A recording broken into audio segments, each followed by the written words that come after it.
Avec la réouverture des commerces, c'est le retour du stationnement payant. C'est l'un des aspects les moins médiatisés de la nouvelle phase de déconfinement qui commence lundi prochain. La réouverture des magasins entraîne la reprise des contrôles du stationnement payant. L'habitude a peut-être déjà été perdue, et le retour des voitures en ville risque fort de s'accompagner d'une valse des redevances. Pour ce qui concerne les rues liégeoises, la célèbre Scancar a recommencé à circuler la semaine dernière, mais pour des essais cartographiques. Elle est toujours en phase de rodage, il n'est même pas question de distribuer des avertissements. Les patrouilles pédestres, elles, n'ont en fait jamais cessé, sans que ce soit pour les agents de police une priorité, par rapport au respect des mesures de distanciation par exemple. Ils vont recommencer à verbaliser les automobilistes récalcitrants. Il y a ensuite les municipalités Indigo, du nom de cette multinationale des orodateurs, qui opèrent, notamment sur le territoire herstalien, sous la marque Streeto. Là-bas, les règlements ont été suspendus à la mi-mars. Ils redeviennent à présent d'application, dans le but de favoriser la rotation des véhicules, et donc de faciliter l'accès au commerce. Le cas verviétois est plus complexe. C'est également une concession Streeto.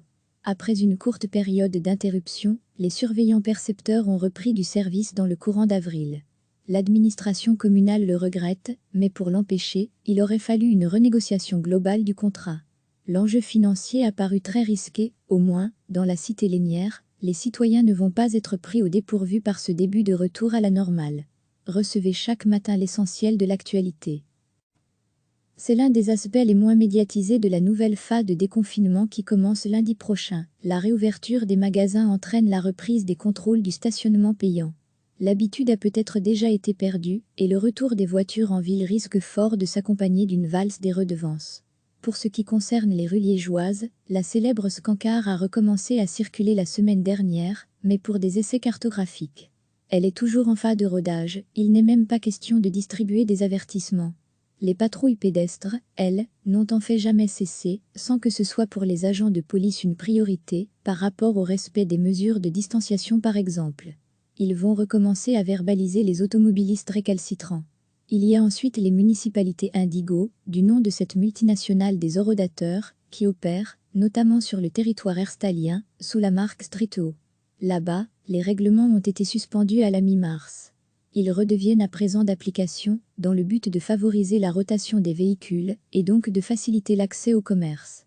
Le cas verviétois est plus complexe. C'est également une concession Streeto. Après une courte période d'interruption, les surveillants percepteurs ont repris du service dans le courant d'avril.